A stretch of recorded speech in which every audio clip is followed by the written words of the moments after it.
PWD জমির দখল করে বাড়ি দোকান বন্ধ, ইটভাটাতে তৈরি হয়েছে বস্তি। মহেশতলার 7 নম্বর ওয়ার্ডে ধরা পড়ল এমনই ছবি।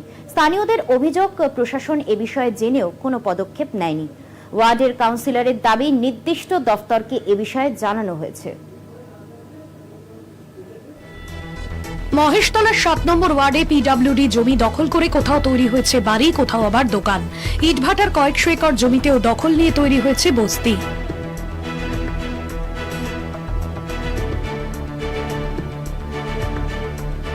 রাজ্যের মুখ্যমন্ত্রী মমতা বন্দ্যোপাধ্যায় যখন সরকারি জমি দখল নিয়ে কড়া বার্তা দিচ্ছেন, ঠিক তখনই পিডব্লিউডি জমি দখল করে দোকান এবং বাড়ি তৈরির ছবি ধরা পড়ল মেটিয়াবুরুজ বিধানসভার অন্তর্গত মহেশতলা পুরসভার 7 নম্বর ওয়ার্ডে।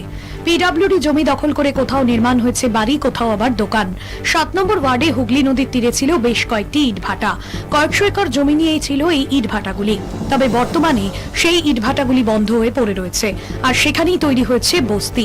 স্থানীয়দের অভিযোগ, প্রশাসনের চোখের সামনেই ধীরে ধীরে দখল হয়ে যাচ্ছে সরকারি জমি, তবুও কোনো গুরুত্ব দিচ্ছে না প্রশাসন।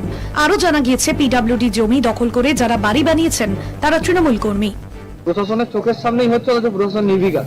হ্যাঁ, প্রশাসন নির্বিকার কি করবেন? লিডারশিপদের প্রভাবে হচ্ছে। 7 নম্বর ওয়ার্ডের কাউন্সিলর সব্যসাচী বসু জানান, এই জায়গা পুরসভার নয়, বিগ বোর্ডের। দীর্ঘদিন ধরে বিগ ফিল্ড বন্ধ থাকার কারণে কিছু কিছু জায়গা দখল হয়েছে। নির্দিষ্ট দফতরকে জানানো হয়েছে বলে জানান তিনি। দীর্ঘদিন ধরে আমরা বলে আসছি, ওইখানে সমস্যাটা হচ্ছে ওখানে পৌরসভার জায়গা না, ওটা হচ্ছে পুরোটাই হচ্ছে আমাদের ব্রিক বোর্ডের জায়গা। ঠিক আছে, ব্রিক বোর্ড দীর্ঘদিন ধরে ব্রিক ফিল্ডগুলো বন্ধ থাকার ফলে কিছু কিছু এনক্রোচমেন্ট শুরু হয়েছে, যেমন করোনাকালে এই এনক্রোচমেন্টগুলো বেশি হয়েছে। ঠিক আছে, তখন মানুষের মানে এদিকে যাতায়াত ফাতায়াত আমাদের নজরদারিরও অভাব ছিল, কেউ যেহেতু ঘর থেকে বেরোতে পারছিল না। এরা যেখানে বস্তিতে বাস করছে সেখান থেকেই 4টা করে বাঁশ তুলে একটা করে ত্রিপল ঢেকে দিচ্ছে।